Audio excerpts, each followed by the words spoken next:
eno gyawunyedda General Yoweri Kaguta Museveni ne family ye gibawunyidde omwaka bagutandise bubi ebigambo bibi gye bali essala zibabasabidde zikoze gwira refugee kwani nakatambike naguddeko nga boogerera nti ono refugee Muhoozi ne banne ba refugees era naye akyeyogerera guno omwenge gwanywa Muhoozi gutukoledde guno omwenge Muhoozi gwanywa gumuletedde okonfessinga ebintu bingi nnyo naga anko wange Kagame anko wange mwagala nnyo anko wange anko yaŋŋambye anko kabulaza oli Uganda olajja n'abaye Rwanda baganda banga abali Congo aba M23 they are our brothers so tubabawo omuntu abakwatako n'abanyarwanda babulaza bo bali Congo kati ate oli Uganda gwe president ate mulina mu kusabanira se babongere ekisanja mufuge niye tujogeddwa bannange tujogeddwa bannange it is too much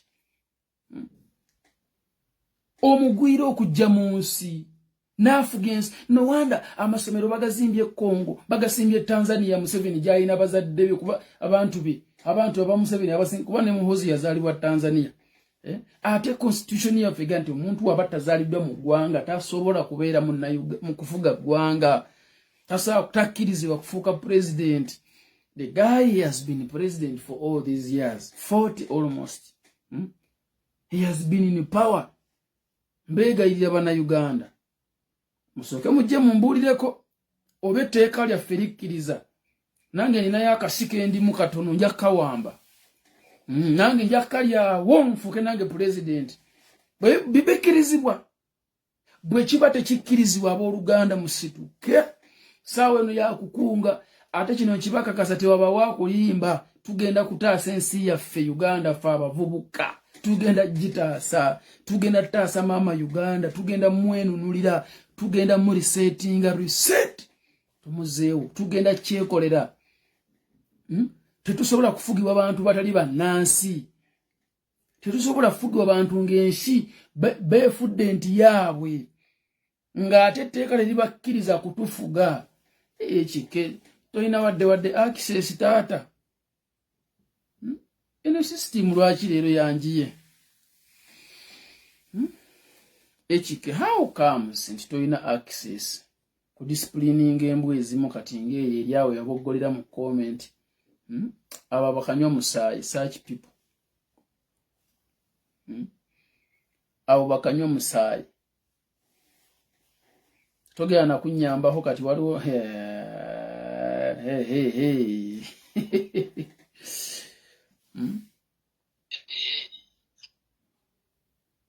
wanji mulungi banange je baliko comrade kale nawe je baliko mulungi kikirizibwa omuntu atali muna Uganda okufuga nsi nze nzikiriza muna Uganda okufuga ensi sikiriza mugirwa kufuga nsi. That's the first thing. Great. Ekyokubiri webale nnyo kuweereza mwebale nnyo kubunyisa njiri okuva ku myaka gye katubale 2021 okuva ku myaka gye tubadde mpaka olwayo tugenda mu kulonda okulala ekyo tekibangawo mu Uganda tukubye ekikopo okuva lwe twava mu kalulu akawedde mpaka kati kalaasi okitegeera nti tubadde mu politics abeerawo nga just bwabe tugeze I'm assuming ndeta kigezo nti tuli mu 2025 right now twandi batendika politics kati ba member of parliament kubanga bakimanye nti mu 2026 tugenda kulonda our politics we antandikite nefe twava ku politics okuva we atandikira wa president wange omulungi nagwako ne batubba netukozere batugana yes netugamba ni sawa netukulinga down but still netugenda maso nekintu ekigenda maso nti tuyina okugenda maso okupushinga we must push. Yeah, this is our country and we must fight for our country like tuyina abaana tuzadde fe tubonye muguno omule betwagala kuleka abaana baffe nga tebabona okusinga ffe okitegeera. So thank you guys abalina amaloboozi, ffe tetulina amaloboozi.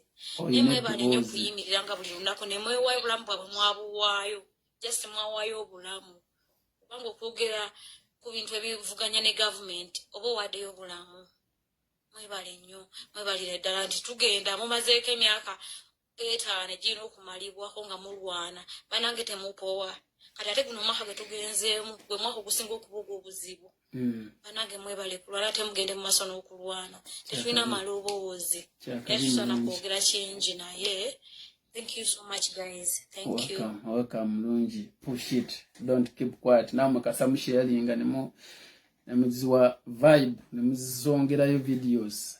Nakyo kyamaanyi kikola ate videos andituuse walanga simmwe mwebale nnyo. Oyinza obutayogera nga bwe njogera naye share, okulikinga n'ebirala kiwa message zaffe okugenda. Kama abawo omukisa kulw'okulwanirira ensi yaffe Uganda.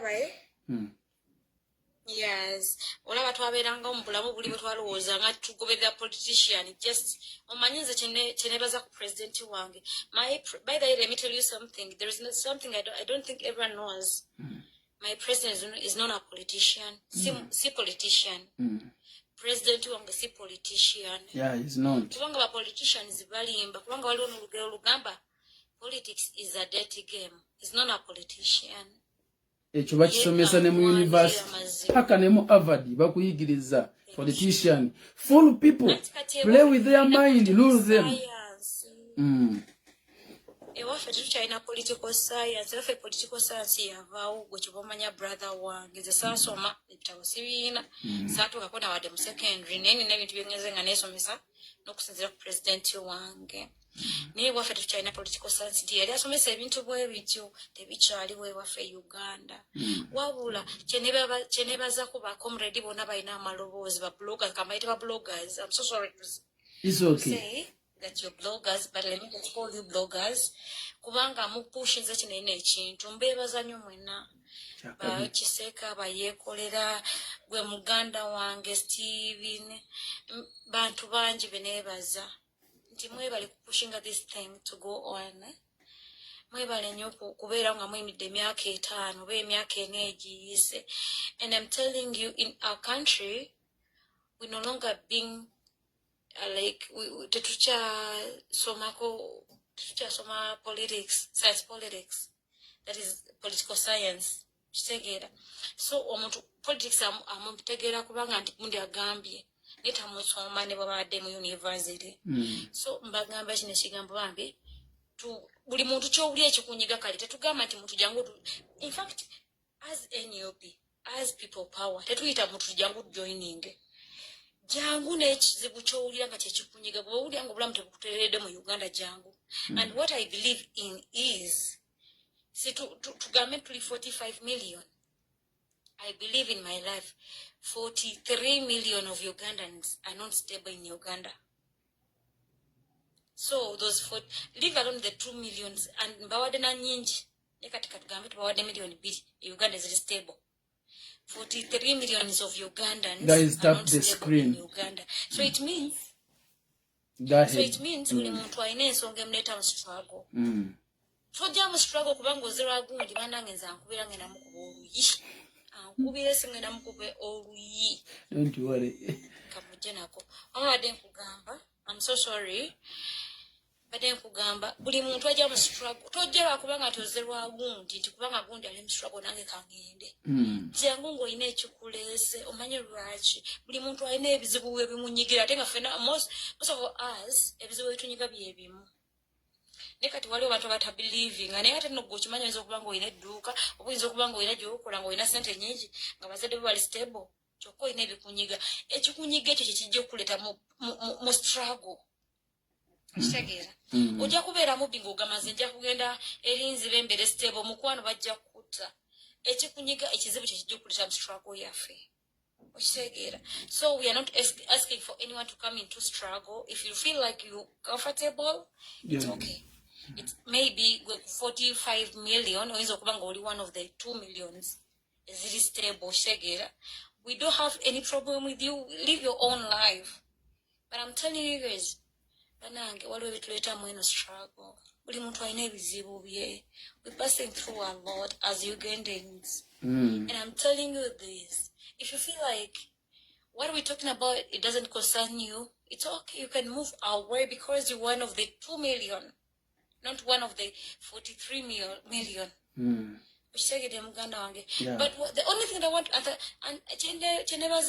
Chenebaza Katonda, and what I thank you guys of what you've done, of 43 million, me I'm counting 43 million because I think these 43 million people are the people who are suffering right now.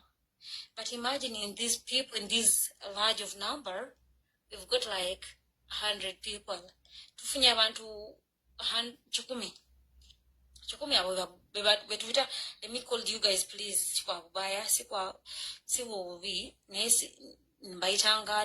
Bloggers, 100 of muvudeyo 43 million sasa. Ananielewa? Sasa muvudeyo mulaze like muyimide buli mwaka.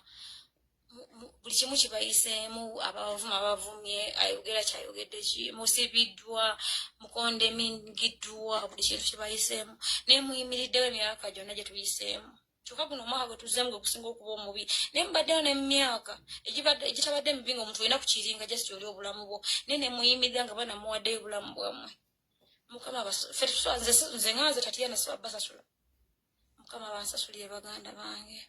Amina. Ate ekyo kyemulwanire gye tugendeeyo muganda wange mukama basasule baganda bange. Like I pray to God, it's 2025 and this is the new year. Good. Tulina ekintu kyetugoberera nga ffe abana Uganda. Naongea Kiswahili. Mukama ajja kutuwonya. Naweza ongea Kiswahili, tuongee tu. I can't add beyond that. Thank you. So, challenge. Hey, Challenge. my Kiswahili is not good. Challenge. I don't want to be recorded here speaking. I have Swahili. Tell me. Okay, but Chakabinyo. So you are not in Uganda? But I'm what? in Uganda. In Uganda. Where do you learn that Swahili Uganda from? Because I know Ugandans, every person thinks that we cannot even speak Swahili, and other people think that we cannot speak good English, right? No, in East Africa we are the best people in speaking English. Yeah, we are the best in Africa. We are number one. Then South. Some countries believe. No, let me say something. There are people who don't believe that Ugandans we can speak good English. They always we like say, the way you can say "gao," they will you say sikia sasa kuna hapa baby wangu, my babe ananiambia ati niko Champala, ati anasema sisi tunasemanga Champala baby for real. Sisi tunasemanga Champala, we say Kampala banange. Yeah, I'm sorry. Thank you, my sister. And I always see you liking and what. Thank you so much. At least it is great. You are participating in this. May God bless you. Listen, keep on what you're doing. Please don't ever give up. We cannot. We cannot leave these foreigners to rule our country forever. No, we can't. We can't sit down. It can't. Chovola abantu abambali babaddawo ne babeera ne ku ma TV ama edda munange ze unakulira mpani ensonyiwa bane bangenda fa. I'm going for, I don't know, but twakulanga TV zilaga bintu bya bulungi bagamba bati bya bulungi like ngati no mwana wo ojimuleka koe no uliko mwana wo ni remote you toina worries, you don't have any worries isegere choko olwaye oleko mwana ku TV no mukamba genda ku solo tikwe kuli ebya balokole nze njagala obere mulokole no usanga full figure ata Somalinga azitaina wada oluzungu alinganze tana chayogera tana chazaako chokka abera kuli kuwe mule chokka nga TV ya balokole kye kinuma nawe mura ngeri akagamba ati fe munnyo Yefe munyo. Ati fe munyo, munyo gani yo? Ati fe munyo gani yo? Bebukuna nini? Nikongeze. Yefe munyo. Aya. Oshegera mwana. Munyo gani? Olumalanga we mulanga avumanga kalamukaddako nti soroti yefe munyo. Mtu amesema baga omuntu agambye ati amaze okwemula kwa station amaze okwogera ebigambo ebichafu kabisa nafe sisi we grew up tuwuliriza ebigambo ebirungi ku TV ndio tuwulira nga abantu bagera nga like n'omuntu bakuleka remote nga kama your parent ama your guardian whatever like omuntu bigunaenda asoski ngoja niongee na watu wangu nsanta ontegedde mukwano yeah choka olwalero ze sinza kulekera mwana wange remote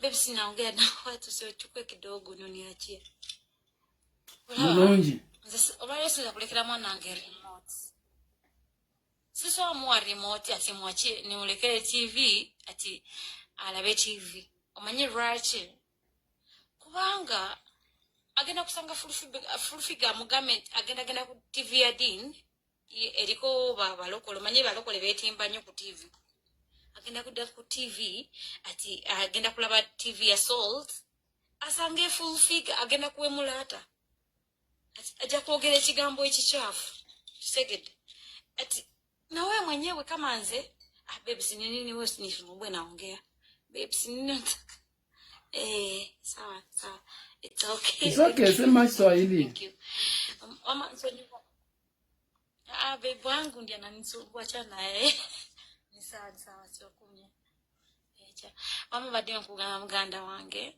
tubera ku ma TV anataka kuongea nini tena sema hi Mama, I'm sorry, by that I'm joking by the way, but I'm so sorry. What I'm saying is, we are disappointed as Ugandans. Fully disappointed. Internet zifalekera abana bafe mudiro n'ogenda ku mulimu n'oleka omukozi n'ogamba omwana kwata remote kubanga toyina ky'osuubira ku TV kyechafu. Olwalero omwana wa scrolling bwat TV asanga full figure Margaret agamba ebigambo ebinene esinza kuyisa sawa zino mukamwa kusegera nze in fact nze did not know kusenga full figure. In fact I'm very much not but nze full figure musinga naye ate ebintu byayogera sisi abyogera ate ku TV singa mukama yabadde yampadde omulimu ku TV okitegeera so nze newunya government baba yateekerawo abantu abalina okutuwemula abantu abalina okuteerawo ebintu ffe ati tubeerawo tubeere blinded. It's okay. Blinded. Thank you so much. Kuzibibwa maaso. Baby boy is not okay with you. First serve your man. No, he has gone even. He has gone to sleep. Ameenda kulala. Agenze kwebaka. Okay. Finish in 30 seconds. Yeah, it's okay, but anyway, I have nothing to say much, but that's Thank what I'm you. talking about. Thank you for your contribution. You've submitted enough. Yeah. God bless you and keep you safe. Keep on pushing the struggle by sharing and Adija Abemikwan Muhozi guno omwenge gwanywa Echike my brother omwenge muhozi gwanywa atuyambye okututegeeza nti yesi na Uganda era akoze ekisoboka mu kunywa omwenge gwe muno mwagunywera omungi n'atumatiza nti si na Uganda naye ate ayagala kutufuga naye yuge taata we abadde nga mwegendereza nnyo Data wa muhozi abadde mugezi nnyo nga buli kadde agezaako kuba omugezi nga agamba omanyi taata wange Amosi Kaguta Amosi ng'alifaalinga nnyo eri Mwankole naye ate guno mulembe guzze ne gutukakasa ogwa muhozi ogwa kacupa ogwa kasita yalinnya ku Twitter bw'ati olwero nnakiwadde obudde ne ngenda nga ndaba tweet za muhozi kati yafuuka X ogendo nonya tweet za muhozi bwoti n'oggwamu amaanyi. Omusajja ategeereza ddala ensi yaffe nti ye si Munnayuganda ate mu malirivu awooninga omugwira awooninga bannansi nti ngenda kubalagako guno omwaka mugenda kitegeera ngenda kuba buli anjogerako omugwira. This is too much. It is beyond. Tuteekwa okusituka bannayuganda. Akaseera ke kano musooke muteeke wansi ekyejo bannayuganda. Ekyejo tugenda kukiteeka wansi. Eno yesaawa tujjemu engatto, eno yesaawa tujjeko amasuuti, eno yesaawa tuteeke wansi ebyekyejo. Tutaase maama ffe Uganda. Gwe tutakikola. Mbabuulira eggwanga lyaffe ligenda kutwalibwa ng'ery'Abanyarwanda bwe lyatwalibwa. Abahutu be baali bannannyini ba Rwanda. Abasajja abo abatuusi ne bajja mpola. Baava Ethiopia. Ne Ethiopia bagigenda mu bugenzi bafuluma wa Israeli. Fwe tubasomako mu history ya theology tubasanga nga be bali abaana abende. Daudi be yayenda mwani mu kyala Uliya be baana abo family eyo yajezunga bwetyo mpaka Israeli abala bali mu Ethiopia abala naye bawamba Rwanda. Paka Rwanda yali y'abahutu teyali y'abatuusa abo. Bajja mpola ne batta bannaabwe ne bakwata ebijambya ne babatematema abahutu ne badduka mu bibira by'e Kongo nera babadde babalumbyeyo.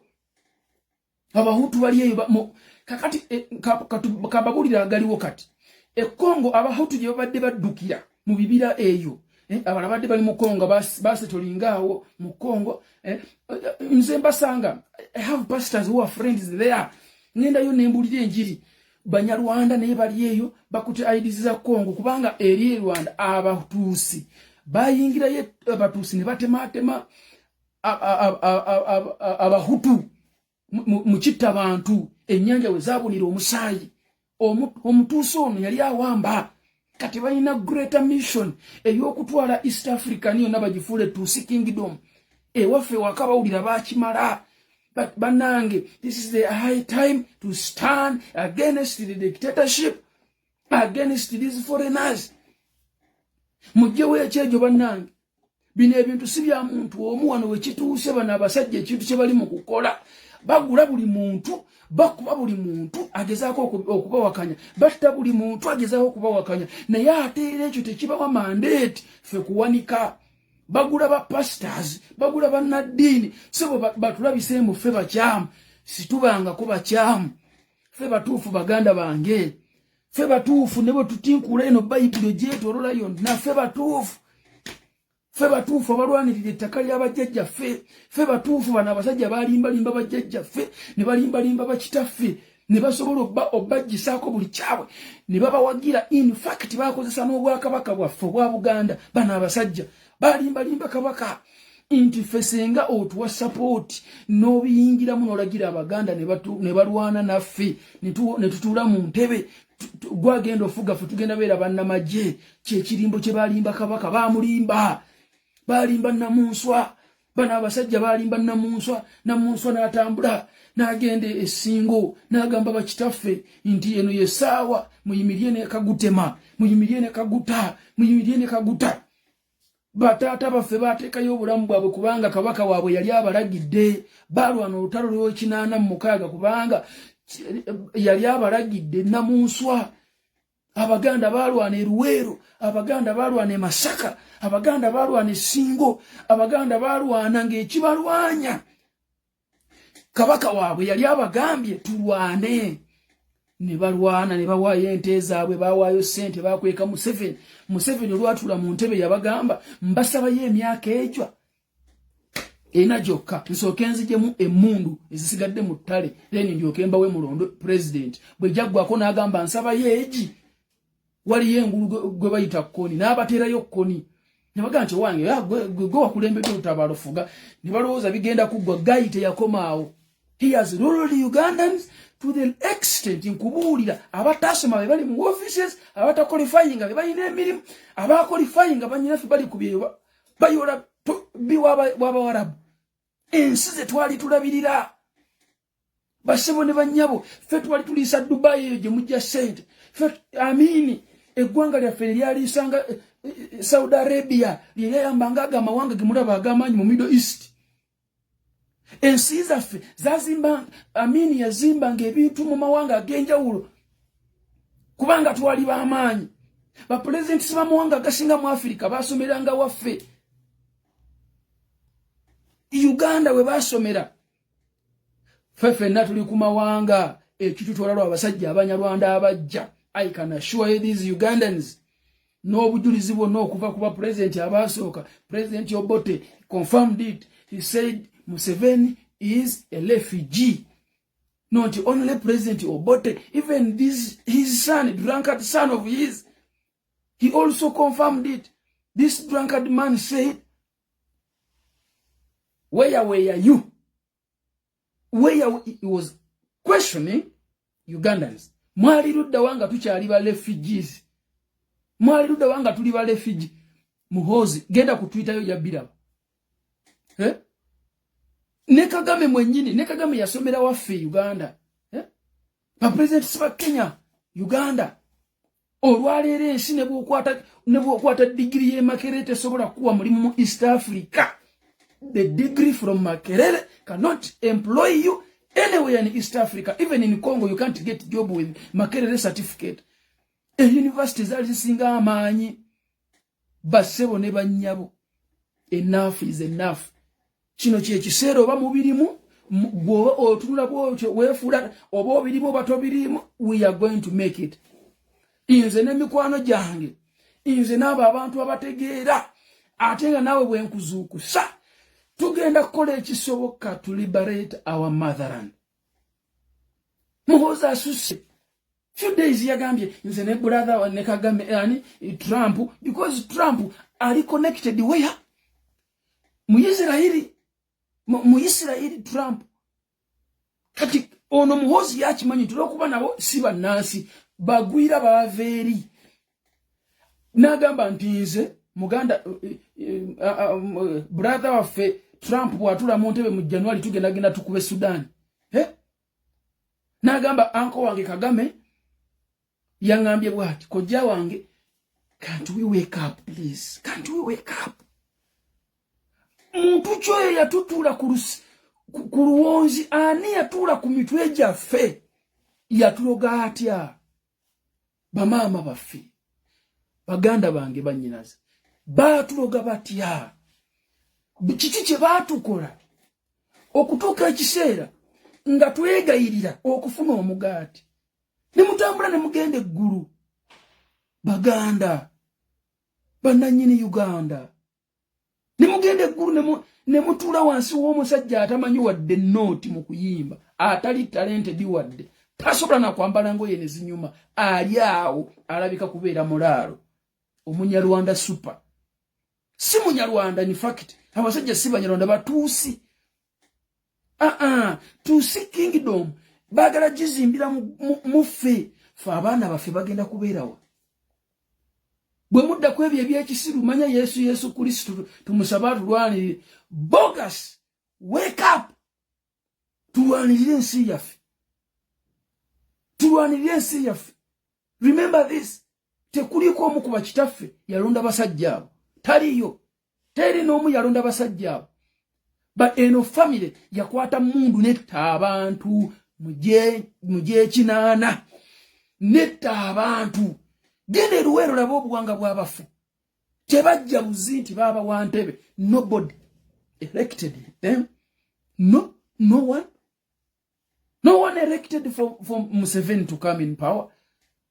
This guy killed police officers. He grabbed the guns from them. He entered in bush. Not only him, him with a small group of people, like 27 people. They grabbed the guns. They recruited the younger men, young kids of ours. And they promised them that after the war, you will eat, you will lead, you will do what? They have given them nothing. Nothing. They have taken everything away. Omwana wajja kana nadduli. ng'ekirabo kye basasulamu kitaawe bamuwabutwa. I urge you Ugandans, please. It is a high time we stand up. Gano ke kaseera. Gwe ntunulira nga ayina kye nakoze. Ayina kye yakoze bamuyita Museveni. Eyakutwala ku kye bamuyita Museveni. Akuletera okubeera mu kyaki ng'oleekaana ng'olowooza osaba Yesu akuwa obugagga ogwo ogutwa ogusiru Museveni. Ekikutwala mu muziki ngenza kankawate kuno bukadde bubiri ngende e Saudi Arabia nsale nfuna obugagga. Stupid oyo Museveni. Ekyakusomesa ewamwe nga tewaliwo n'omu ayina wadde akalimo kakola okuva mu bye mwasoma. Mwena muli ku kyeyo muzunga buzunzi. Muli waka mwe. Wake up. Ati muve mukoza mbo tujja kufa. Kabulenga ne lolo de mulinga abafu. Just you can't know. Open up. Mulinga abafu. Mwafada. If you don't know, mwafada. How can you be there nga mucha sabirizo obuti bw'ekibiriti n'otunnyonnyolamba amanye tatunyingira mu byabufuzi olikeeki akuloga gwe olika akuloga teweetaga genda mu church kukusabira era nze kati mbikuba ngolo ajja mu church nsabirako business zifo oli musiru tulumbe Museveni tumujjeko tutabe business sobe zinaddamu okufa ondago omuzimu ogunaddamu okujja okuta business yo tulumbe Museveni. Amakago nagonna gamenyese mu Uganda abaana basingo omusajja olwebaka ku kawala n'akafunisa olubuto alaba buvunanyizibwa abujje wanga akasuulawo basingo maza azimwe namwe abali mu Uganda ekibireeta Museveni. Nijja simitwe mikalu muri awo amanya abasajja b'ennaku zino ebyo tebiri mawanga gagaggawadde biri wafefe kabasiru stupid. Omusajja azadde agenda kulabirira awo abaana ayina kusuulawo. Kati nga mugenda kulinga mulekana single mothers yiga obakwata omusajja omukwata otya nga tayina omukwate mubirevu tayina sente muwino takyakola akolera influence manya influence akulabirire naki nga tayina kyasigaza okujjako kulekawo basingle mothers abasinga obungi 90% obwa single mothers obucreatingidwa mu Uganda bucreatingidwa lwa bwavu ate obwavu obulekedwa mu 7 niwo basanga mu church mukamanze n'abaana bange tunaweerezanga gwe wali okuweereza mukama okwobwerere mwe abebafu wali okuweereza mukama okwobwerere olinayo okuweereza mukama nga omuweereza oli mwavu gyekiri oyinayo ko ene department or ene ministry etali kwa yalinga sente kuweereza Katonda. Without money you cannot serve God. Muve kubine ebyekise mwagenda kukuba wali no weereza ogenda kutambula ogenda tabuza obigere ogenda kusutiza Kampala ogenda kuve ekyebando eri wansi otambuze bigero je ove Bulenga ogenda mu kibuga ogenda kusula transport tolye tonye mazzi omuzindalo ogenda kuguzaaki. Please umusolo mungi eggwanga liggwawo muli awo mwezo ntowa zammwe mbabuli abana abasajja balina great mission ey'okuzimba kye bayita Tusi Kingdom mu East Africa.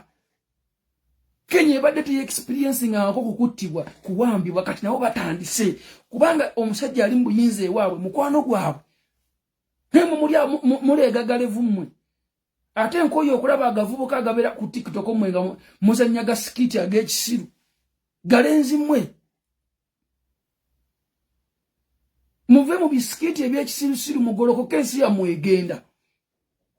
Ensi yammwe eggwawo muli awo mukola bisikiti bya kisiru kweyambulira mu kamera kukolaga programu g'abakazi kwegadangira mu kamera mmwe balalu mmwe. Ensi yammwe eggwawo mujja nnoonya kye muwa abaana bammwe mmwe nga temuyina wadde mujja nnoonya kye muliisa abaana nga temuyina. Tubayita mutwegatteko siganye muzize ne wali abalala bakyasigaddeyo ne wewunya agavubuka kyobola waliwo oluligu gurupu ogwafuna akabenje ogw'abawala manya baani bali awo bazanya bya kisiru manya babeera mu bya kisirusiru.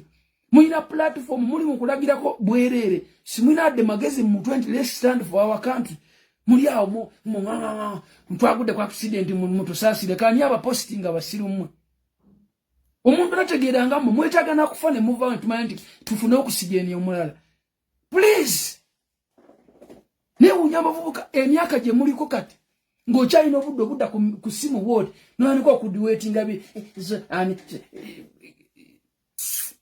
nkirira yamboka nkirira nkuguleko labako bulabi naye togula stupid dueting president's messages dueting ebintu ebizimbe ensiyo posting ebintu ebizimbe ensiyo Mumulaba Isiraeli gye tuyita Katonda wa Isiraeli yo bwe bagirumba esaba busabi Katonda wa Isiraeli gwe tusaba bw'olaba bamulumbye basaba busabi tebawanika mizinga ne bahaniko lwanirira ensi yaabwe mumulwana ali Katonda wa Isiraeli tuyambe Katonda gwe temutufuula basiru mu nsi yonna kufuka kisekererwa East African countries benunudde bavudde mu bufuge bwa matwale bavudde mu bufuge bwa musibira mu bbwa fe tuli waka mulimu kweyambulya ku TikTok wake up my brothers and sisters zo muntu afune ekizibu ngo tubale tukuyita mbine ebintu nga tojja nsanyuka muzukuke abasajja bagenda mala mwete mwina wadeke mwetegekedde fenno be mulaba wano tete tuli banaku nnyo nje sogera lwanjala sogera lwanjala nedda sogera lwabwavu nje siri munaku nnyo mubana bwe bakutuma abanaku tojja wange siri munaku ne obango bamukikani newe banziika nina amataka bo baso okunziika wenga nti banziika ngaawo siri munaku bwe batwala eri ejindi nsobola osigaza eri ejindi naye oli awo okyasiba bipale oli ku TikTok gwe muli mu video bya kisiru ensi ya mwegenda Kyagulanya abayita ne mugenda mu lubiri mutandise kulwanira wali bya kisiru mujona amanya gagenda mu bivulu manya end of year for what wali ekisese Uganda zina nyumirwanga comedy ne kati ne wembira basi omusajja akwate mundu natta munna Uganda ne watabawo wadde awondera tewali wadde n'omwa awondera mbuba kuba luseke mumuberanga basabiriza busabiriza liyale musabirize bali abajjanga bayina bulugabire iyo family si yabana Uganda aba basajja si bana Uganda muhozi yatubulidde ebyama byonna muhozi yagambye kojjaawe ye Kagame oli yagambye abatuusi bali ba M23 abali e Congo baganda be oli he is confirming every day he's not a Ugandan naye ali mu kuteekateeka mulyawo muli ku TikTok bawumba tutu mwe mujja kukangala fenno tuyina zi international visas febe mulaba wano tusobola okujja family zaffe mu Uganda esimu emu family yange njijjawo nga teyina na passport wadde ne ID esimu eji owo gojja kusaba visa gojinonye nga tojiraba gwe tubayita tulwanire ensi yaffe mukyalina n'obudde obudda ku byekisiru kati muulize bano bapasita mwe abo bapasita bo babafunamu bola babo baseka babaoleza Museveni ye mulungi ennyo yaafuna okuva wa Museveni gwe ddaawo toyina kyokola wasoma olinga ataasoma toyina n'omukuba obibo oba ojji akola kiyasomerera amala okusoma akuba buloka mukyali mu muzannyo mwe muhoza agenda kutwala entebe eyo mujja kwekabira temulaba nti kati abawoninga akyayina muko ayinayo omukono gwaganya okujjayo abawoninga mbuwoninzi nabaga nti kati muninde kumugenda kulaba yawoninga bannamawulire n'abagamba nti mmwe teri agenda batasa yakuba bannamawulire ebinnyo kubaasa bwasa yabakuba emiggo oyo muhozi si mmere kulya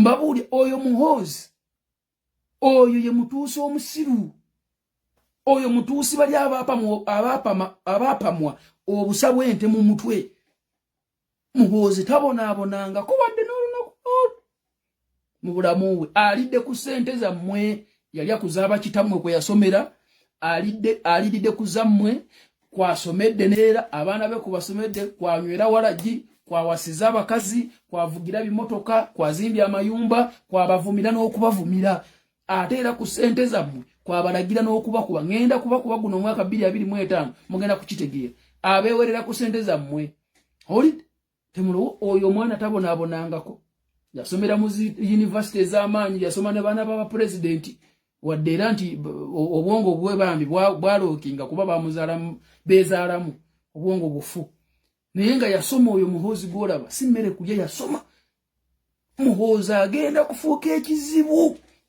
ekyo kyakola ekyo kati ku Twitter njagenda nkube mwe mumakye bayita okulumba eggwanga eddala walabye amagye ga Sudan kyegawooniza Uganda muda kubanga temumanyi Luwarabu nadde mbavunulira Oluwarabu mwenda bamuseka busese mulowooza mbalimba bagambye Muhoozi kubanga ofono opondo yagenze taata we yamusindise taata wa Muhoozi nagenda n'abeegayira babadde baagala lumba Uganda agagasajja gajja tuteeka mu lutalo bo bafuna obuzibu badduka buddusi tolowooza nti bulujja bakosa tewali tebakulimba Muhoozi alina special jet ye alina mikwano gye ba dictator abatemu abalala mu mawanga nga bwolaba wa Asiria bannansi bwe bawangudde ye yalinye kacopa ne kamujjawo ne kamutwala alina batemu banne e Russia ne bamuprotectinga abalala babatuze olid abasajja baleetwa olutale waka bo bajja kudduka mustunulire Muhoozi nga akole fujjo ababuulidde ndi simu na Uganda era mukyali ku TikTok omuzanyirako obuzanyisi gwe kiddeno manya kiddeno ekyo ekivubuka kibaita kiddeno ekyo manya kiddeno gwe deno unfollow me from today saagala muntu yenna akola bya kisirwa no ku TikTok ngo ina following muri kuli mushinika binya mwe you should stop that nonsense mutasensi ya musituka tutasensi ya eno family y'abatuusi egenda kutuula ku ntebe mujja kubonaabona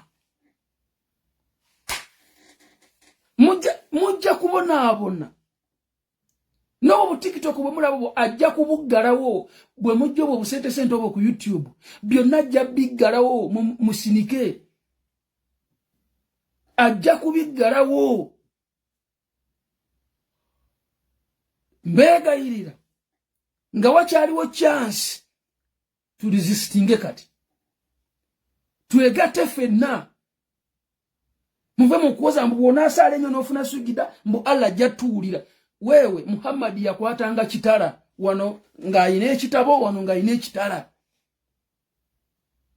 Bayibuli yonna ejjudde bitala ensi okukyuka kitala muteekwa okusitukira muve mu by'okusaba tewali yali asabidde ensi n'ekyuka taliyo obufuzi bw'ensi bayimirira ne babutaasa byennyinaffe bifunye embuto mujja kulabira embuto z'abannyina mmwe ng'ate oba omulenzi talina wadde 10 akijjewa ajjewa talina naye omuvubuka ajja kufunisa olubuto talina wadde waakola talina akola eki basoma balinga bataasoma abataasoma be bali mu office tubigamba bisitu muli mu kweyambula mpale mulida bivulu ne mugenderere mutule limanya comedy store yonna nejjula weti mulina n'obudde bugenda mu zikamera mmwe please bana Uganda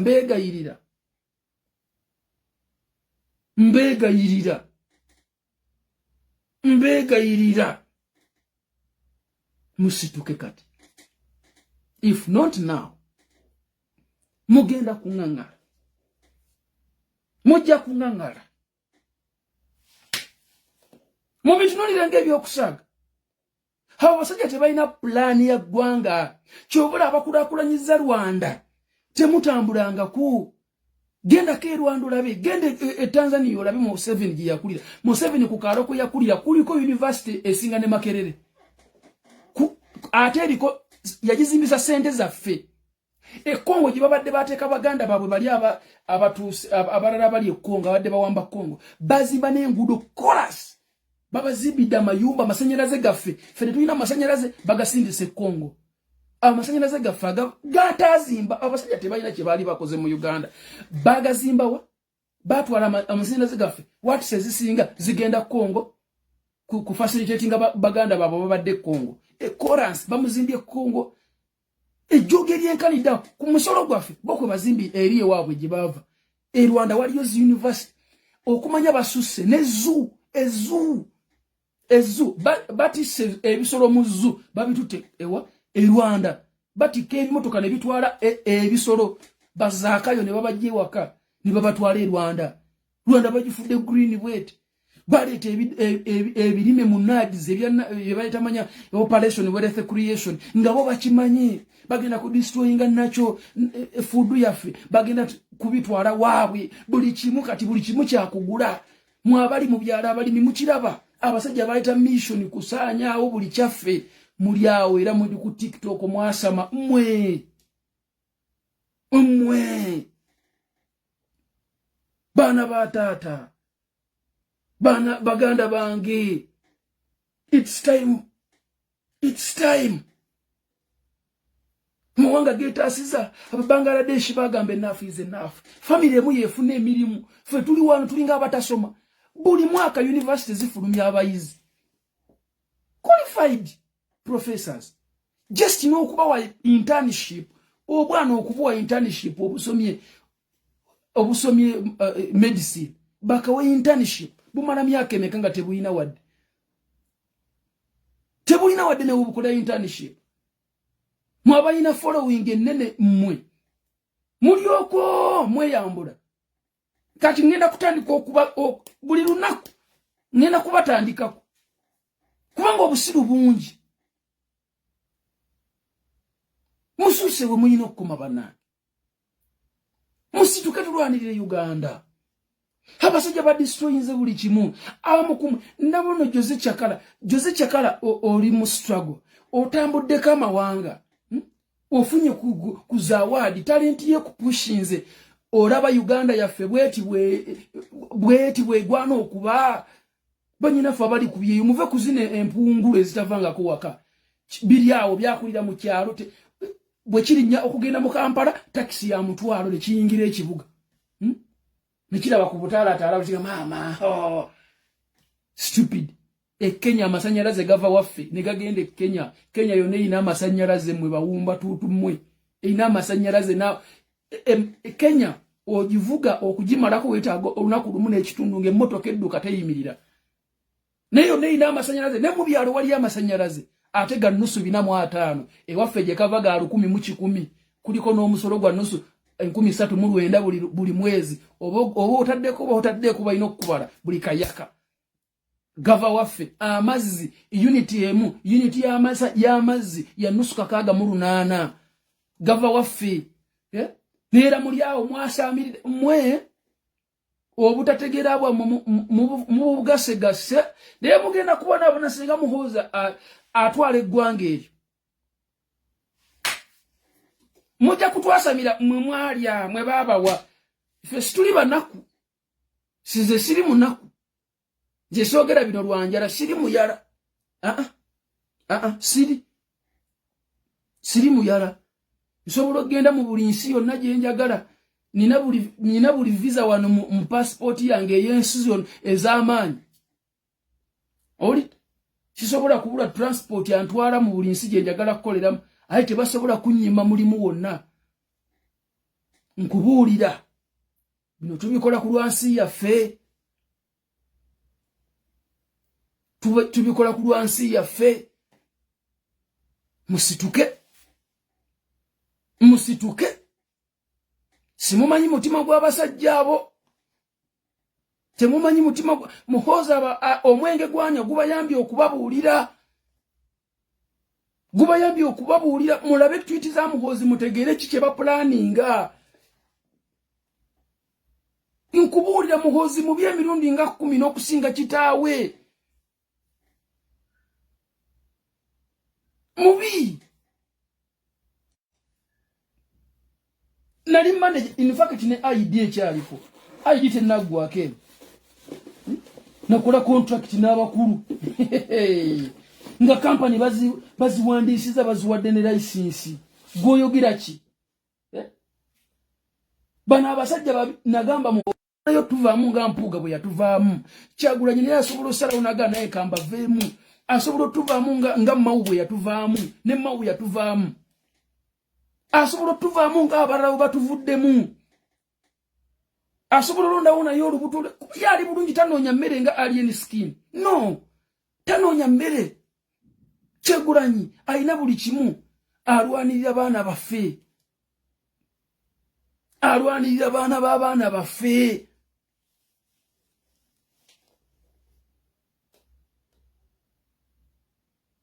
Olaba kati ekyolowooza gwe Munyarwanda gwe. Munyarwanda.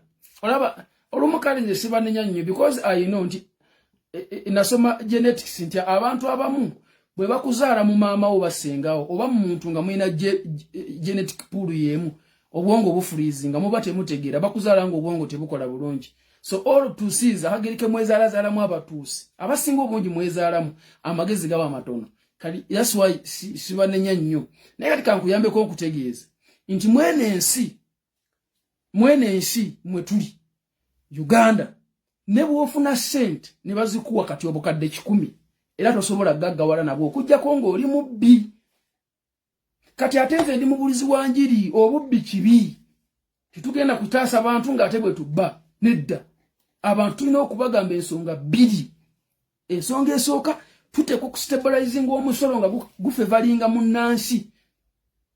Ensonga ey'okubiri service delivery nga tusobola oteeka ku mmeeza eyanziza half London Mr. President Dogo Nation towakana. Kakati buli lwokwata sente n'okola business ng'omusolo mungi ng'ate n'amagoba g'ofuna ebintu biri ku bbeeyi nayo biri ku omusolo mungi togenda kukuŋŋwanya sente ozisaving zibeereyo. Omwana bw'anaalwala ogenda mutwala mu ddwaliro ekifo kya sente kubanga omusolo bagwongeza lwa nsonga bagamba tugenda kukuteera eddagala mu ddwaliro. Bw'ogendayo n'otasangayo ddagala mu ddwaliro kitegeeza ogenda kukwata ku sente zo gali amagoba. Ogenda kukwata ku gali amagoba gennyini gw'ogenda okuteekamu ojjanjaba omwana. Ekintu kye wandikoledde obwerere kubanga jjukira wakisasulidde dda naye olw'okubanga bo bateeka mu nsawo yaabwe amazima ga Katonda mu ggulu ogenda kukwatagana amagoba ogasasulemu wali amafuta ga bbeeyi g'oteeka mu mmotoka emmotoka ogenda givuga egwe mu kinya buli wiiki olina ogitwala ku service. So togenda kugaggawala bbeera baba bagaggawala n'olwekyo tosobola kuyambibwa mu gavumenti bwetyo ssebo gwategeera ng'eyeesulise. Kati no musooke musiriikirye enyanirize President wa Dogo Nation wamma. Mr. President nkulamusiza nnyo ssebo. Agamba ate Kabulaza. Ndi wano munywanyi wange webale struggle. Webale kuweereza ggwanga. Amiina. Naawe weebale nnyo ssebo. Adde mpita ayita okusanga ne ŋŋamba kanzije nkubuuzeeko. Nsiimye nnyo. Nsanyusa okulaba kya kitiibwa okufuna wano ssebo. Omanyi bino ebintu bye tulimu just omuntu owulira boogezi byayogera nomanya nti awo n'omusajja wa ddala. Kyakabi. Naye tulina obusajja butulimu bwefuula bunnaffe. Bwefuula bunnaffe bungi nnyo nnyo. Naye nga munnange baba tusinga mbusindisi. Era bw'omuwuliriza bw'ayogera ogenda owulira nga n'ogamba kati awo nze awo omuggo guba gulina okukaaba. Tulina olabula abantu ng'obudde bukyali. Okimanyi waliwo abaana ng'essaawa zino Museveni ali mu bazimba batulimu nga boogera ssebo boogerera ddala bakulaga tebaagala Museveni naye nga waliwo akaseera bwe bagenda okukyukira bonna ogambe n'oli bulijjo n'oli no. So kati kyova olaba nti bannaffe bannayuganda bannaffe tubagamba nti omuntu yenna bw'alivanga ku mulamwa oyo mwesonyiwe toggwangamu maanyi toggwangamu ssuubi sigala ng'omuvinga. Osegera Kabulaza. Ate wano nze kyova olaba nti nze mwana abantu abamu tebakyanyiiza just bankwasa nnaku.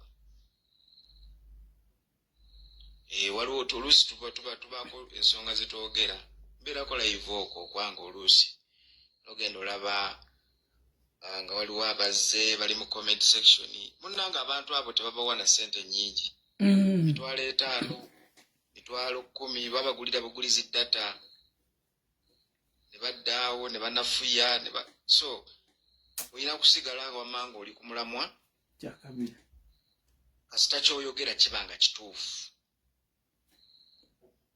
ababo munnange babaawo kiranga mu America waliwo omukyala yalwanirira nnyo ku basiravuzi ne munnange yagenda okulaba abamu baali mu kulwanirira ate be basinga n'omukuba baali mu kulwanirira bennyininyini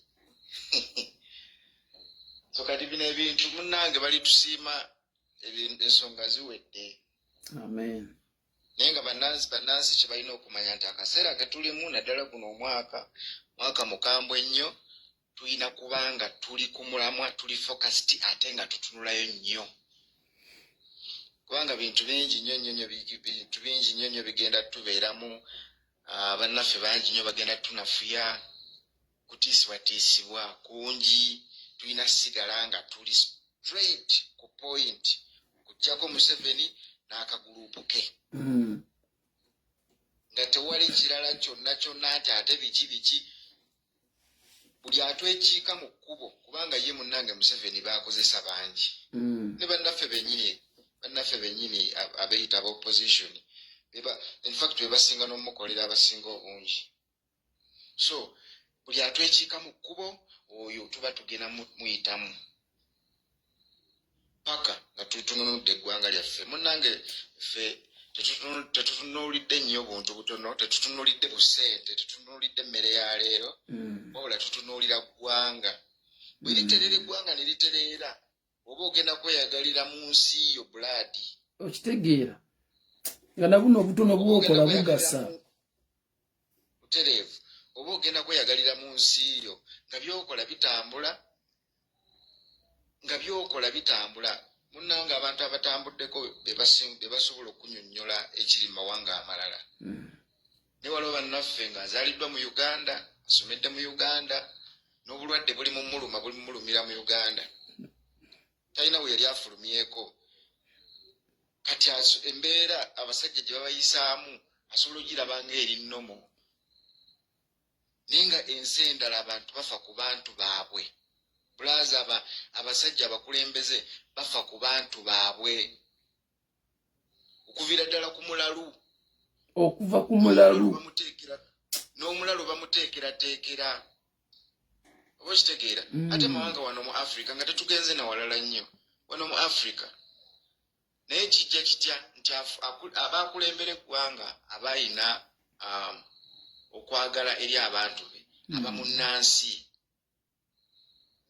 oba kitegeera bulaadi abamunnansi so kati bino bye tulimu tuli ku nsonga za bannayuganda bannaffe bangi nnyo babajje ku mulamwa babawadde obusente naye osooka ne weebuuza nzera kino nkyogera nnyo buli lwembeera ku live nti munnange oli muvubuka bakuwadde obusente $1,000,000 $2,000,000 bazikuwadde otandike okulwanyisa struggle oba kitegeera otandike okulwana enkyukakyuka odde ku president Kyagulanyi ovume odde ku baana b'enkyukakyuka buli kimu obe nga osabotaginge buli kimu naye nga abasajja booli mu kuwagira abasajja bakaddiye okitegeera bali mu kuwunzika abasajja bakaddiye obudde bonna bafa Museveni obudde bonna avaawo waliwo gwe nadde njogera naye ku ssimu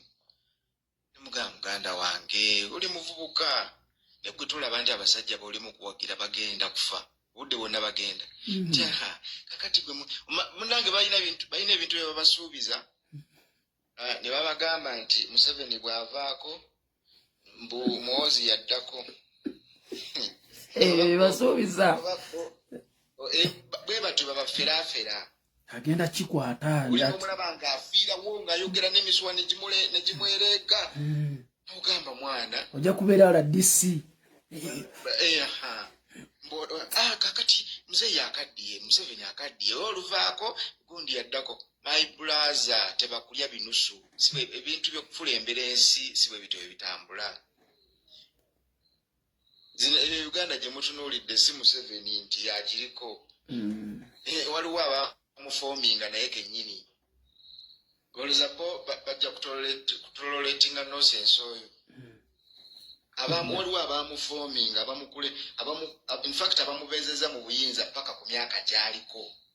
Kati ate akoze ensobi ennene atandise oba yisaamu eggaali. Kawedde mudda. Nga si balala be Bangereza ate nabo kati abayisaamu eggaali. Uyo mumulaba afikitinga ali kubala shadde na teri. Goloza lwaki bawumpuguma essaawa zino. Okusajja okulu ne kutandika okukola zi tweet. Pressure omuliro gwe bayina muyitirivu. Kati nze nsaasira omuvubuka adda ku basajja abo ne bamuferaafera ne bamuwa obusente ne bamulimbalimba. Oba okitegeera. Ninga wetadde kamera mu maaso mu face weerikodinze ensi yonna ekulaba. Ensi yonna eri mu kulaba weerikodinga okuba abaana b'enkyukakyuka obeera mu comment section abaana babeerawo wano ssebo babawa obusente butono naye n'omulaba nga aviira ddala ku mulamwa. Butono. Kugambye nga olw'ensonga balina bye bamusuubiza n'afuukira ddala ekitagasa. Abaana bafuuse bagita batya public nuisance mu media kuno. Naye nga bali ku ssente za Museveni. Museveni gwe bali mukuutira akadingidi obudde bwonna afa. Ate bw'afa kati kambabulyeko katono kano kankasomeseemu katono. Museveni bw'amala n'afa bw'ati. Essaawa ezo omuntu aba ayina abantu yaba atunuuliddwa ku bukulembeze bw'eggwanga. Aba alina abantu. Numbers. Bannayuganda bonna bakoowu. Ekyo ky'oba omanya. Oba okitegeera. Bonna bannayuganda bakoowu era baagala nkyukakyuka. Kuviira ddala mabega. So kati oli takulimbalimba oli muvubuka bakutadde ebintu ebyo eby'ekiyaaye bakulimba ne tubeeremu n'omutima tuleme kubeera na mitima minafu tubeeremu ne laavu eri eggwanga lyaffe nti bannange nkyali myaka 3 nkyalinayo obudde kitegeeza tulwane nnyo eggwanga likyuke ensonga ziterere bulutiki nkulamusizaako. So kikyo muganda wange saagala kulwawo nnyo. Yanziza nnyo Mr. President. Nkweyanziza nzikiriza ne Madam President musigaze wano. First lady musigaze oba omutwala kati. Simanyi ezo ensonga zammwe. Ulira akaseko ka Afulanda. Afulanda nga tonnaba kugenda. Mzee Musonsa aliwa. Obanja samanyo. Mzee Musonsa gyali. Ali mu Dogo Nation. Okay. Akuba yali yetayagala beera mu kamera naye nga ali mu Dogo Nation mwalikiriya nnyo. Oh. So muganda wange bane tusigale ku mulamwa bannange tebabatengula. Basi ky'olina omumanya kiri kimu. Eggwanga lijja kukyuka. Afulanda ni emabegaawo sebo nga tonnagenda na katanja biko omutima waliwo omusajja eyagamba wakati ndeeta byakibi omusajja eyagamba mbu Afulanda ni jeno sali musale yamuwadde ssente audio nzirina n'obukakafu buubu no wano ati gwe kyoba omanya kiri kimu. Ebyo bikyali bitono bingi bikyali bayinza n'okugamba Afulanda ni noodles ziza zafulumye baziyita noodles. 1 minute sa ne mugamba nti kakati nkwegayiridde nkya nyamba obujulizi mbufune nkyabulizeeko bwe naakafunayo waliwo audio ezafuluma nga bagadde ddoboozi lya Sali Musale ate nagenza okuwunzika mbw ate lya abakulu abatutwala mu diaspora kati nensoberwa so nkyali awo kankatangazeemu ako katono. Just twali ku Zoom amaloboozi gaffe ebyaddala naye twali ku Zoom ndoza bwenjogera Zoom okitegeera. Yes, I know that. Ne bannaffe bacomrades n'abakulembeze abali mu diaspora teryali lya Sali Musale. Bijasi babifumba bufumbi balowooza mbu bye biyinza otumalamu amaanyi buladi ffe tuli solidi maama nnyabo ffe ffe tutunuulidde eggwanga kati muganda wange nkubuulira nze ekintu kye ntunuulidde mu maaso kisinga oba naki simanyi na kumanya tetuli ku buno obusente miliyoni 2 bukole ki miliyoni 3 bukole ki ate oba ne bwe ziba 10 zikole ki ku kigavumenti kya Museveni nga bwe kiri era ogenda gende wakazi siraanire eyo dde ku zero so ffe tutunuulira biseera bijja mu maaso ng'ogenda kubeera n'akasente okakole ki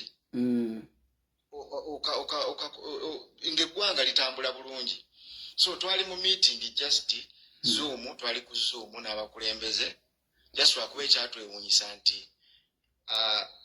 ensonga ze twali tuli mu kwogerako ate balondobamu amaloboozi gaffe ffe ababiri ne basalawo bagatte ate era amaloboozi twali tetuli mu kutta muntu in fact twatuukawo ne tugamba hani ewano abantu nga bangi kuba ku Zoom kwaliko abantu abasoba mu 70 ndoza n'omulenzi omu munyarwanda wa Bobi naye bwatu naye yali kwali era ndoza yavaayo n'agamba yata amaloboozi later yavaayo n'agamba yagatta ate nga nze bamaze okugampa nga bagamba gasali musale kale nendowulira ekyo twakimanya nti bali mu mukozesa baagala kukivaamu bakimulekemu kyangabo n'agamba nti agundika nyamba akonve mu kintu kino ye ne yeewaayo naye nga just kyali kikolwa kikyamu nnyo kikola kikyamu kiyanga bwe nakubira ne ga muganda wange nga bwe tuli mu struggle oba nonkubira essimu no nga muganda nga afulandanisi leero omwana biganye oyinamu ekitwalo okitegeera ate nno munnaffe ffe tetulina nagwe twasaba kubanze mwana sitera kusaba nze era mwaka akatambi saawuliramu kusaba kyali nti gwe oyagalayo mmeka n'ogana n'okumentioninga omuwendo gwa ssente nti oba njagala ogaba kyemwagala okitegeera sisisaba naye munnange baatugamba tulina meeting kwentuga tujja kujja tujoininge ogira ogenda mu maaso muganda emaliza wano katono okay sa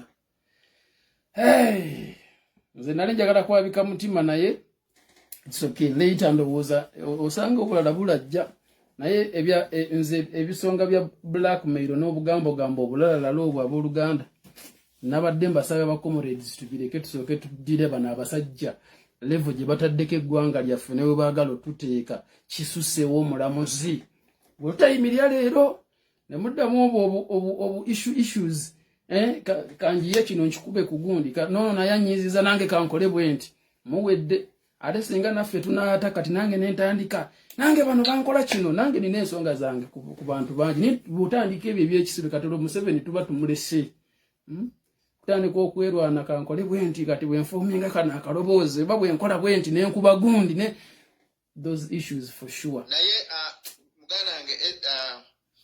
muganda wange Stephen abantu munnange ate kyatuyamba nnyo nze nakyagala kituyambye okumanya bannaffe baani abeeyita bannaffe abeeyita abastruggle ng'ate bayaaye twabategedde era tubalina ku lisiti omu ku omu buli kubanga abantu bafoominga obuntu bungi oli n'avaayo n'ateekamu amaloboozi n'agamba gano gabbalamu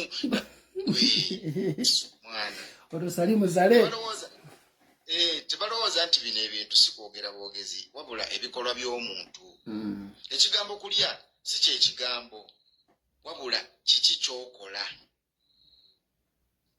bakikozesa nnyo ekigambo ekyo ng'okunafuya ni munnanga abantu balaba era ne bamanya kati olaba Stephen k'oliva ku mulamwa era ojja olaba nga abantu bakugamba bulaza owabye ensonga baziraba tibyakusooka kubagamba ebintu babimanyi nze nina banka statement mbalage nti pasita yafunye ssente baleetere n'eddoboozi lye mumino mukyawa yalidde si kyekyo ebikolwa ebyo twayongedde okubategeera ne tubamanya era tumanyise bwe wawe tuyimiridde n'abantu be tuli nabo ate no bangi bakyajja abagenda okweyita okwefuula bannaffe oli akeera agambe nze gundi ndi wa NUP pulezidenti wange Kyagulanyi abantu bwe batyo omuntu yenna bw'ajja bw'aba alina kyayogera nga kigattako tukyanirize in fact tukiforwardinge ensi yonna ekitegeere ne bw'aviira ku mulamwa bw'ati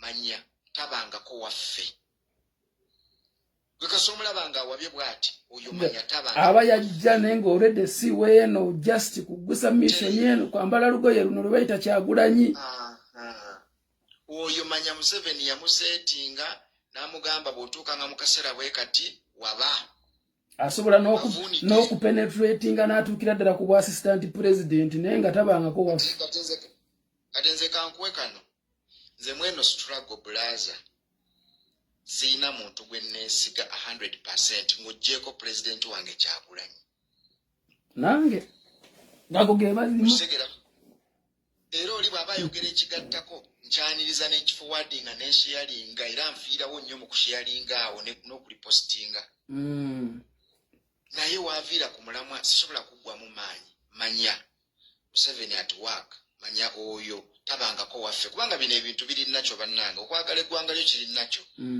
ffe tukola ebintu bino nga tolina wadde n'ekikumi n'osula n'enjala naye ng'okimanyi ujja kukyenkeera eggwanga litereere omuntu abeere mu ggwanga lye nga yeeyagala ng'okola ssente nga tomaze nakutuyana nnyo oba okitegeera bino temuntu olaba Uganda gwe tebamala kugamba nti kakati Uganda gyagale booti kibeera natural oba okiwulira muli era buli kyoyogera kyonna oba olya nga kiva ku mutima n'obulumi bw'olina eri ensi yo kyekikuleetera okulwana n'okufiirawo bulaza ffe boyiffe mwana ffe twewaayo dda eri eggwanga lyaffe nze nkujjukira edda nga ffe tetunnabadde okulowooza edda nga ne online wote nabane nga gwe ne Muzeeyi Musonso nga mukuba kutta mwakubaga omusajja omunywi edda nga tannabada kufuuka kati kyatuliko kati kuva dda nga mumuwa matakatumba mwakubaga nabirabanga natulanga ku TV wakeeyo afulanda ne Musonso era bakubi bana abasajja beeyitaki nga simanyi ti ekiru kisobola okwambala n'ogamba oba nfa ku lw'ensi yange oba wali abampagira oba tewali aya era nsaasira muntu agenda mu mmotoka mbwe mutomere waliwo abantu abanyigirizibwa ne batuuka ku sseeryo kati kubamu akafaananyi ku bannaffe abali mu lubijji be baamenyera amayumba ne bannaffe abamu mu kiteezi be baasengula biki byonna oyo okunyiiga kuba kulina kutandikirawo n'obanga obulamu bwoto obuwaayo eri eggwanga lyo olina ensonga ekunyiiza waliwo ekikubaddeko nekituligalinga buli obusungu zinanga obusungu bwe nnina ku basajja abo buyitirivu naye gwe kuva dda ng'obulaga si bwa mu mwoyo ffe bwalinga mu mwoyo naye gwe ne Musonso matayo katumba tali kuzikiza paka amina bulaza abantu abamuli akakyaka tebatutegeera teri kuzikiza paka abasajja sebo basula tebeebase mutuufu ko olemezaamu waba akatambi ke twalaba eyo bana bavubuka buliko omuledi yenna alina kyagattako mu kutaasa ensi ye okola kyamaanyi era isalute you tusigale nga tugenda guno omwaka bannange obusungu bweyongerera ddala tubeere bakambwemuko teri byakusinika mannyo teri byakukola ki kununula mission kununula ggwanga kweyanziza nnyo komanda mukama akumpeera omukisa akunkuumire kali munywanyi okkiriziddwa okwebaka ssebo Mr. President kakati abooluganda nze nange munzikirize empumbe simanyi ba munywanyi wange bwali wano ekike wooli wano ekike munywanyi wange bw'obanga wooli ngambaako nti amiina mbeegayiridde eno yokka wiiki ngenda kusaba buli alina akawunti ng'eriko abantu bangi ng'okola busikiti buno tubeegayirira tetuba tuma kwogera abamu ku mmwe mutya okwogera naye postinga vidiyo yaffe y'ogisobola gwe oba otidde postinga eyange nzonza obulamu nabuwaayo ekijja kwate ey'omulala yeebazibwe mukama kale byebyo ebiri mu ggwanga lyaffe sawa yakwebereramu sawa yakulwana sawa yakukola buli kisaanidde okukola wansi w'enjuba so kulanga tutereze eggwanga lyaffe nga tugubako nakimala gino okukuta mu 7 tulabe nti Uganda ebeera ensi eyagaza ensi esimisa ensi buli omu gy'anenyumiriza ensi buli omu gy'aneyagaliramu ensi buli omu gy'anakkiriza nti kati wano Uganda weetuuse weewu abaana baffe ne bazibu bagenda okuwangaalira wansi w'obukulembeze obulungi so n'obukulembeze obwesibiramubbwa obukulembeze obw'ennyumba emu. Uganda erina kuba bukulembeze w'abantu bonna so si ab'olubatu. Mukama akuume mwerafu.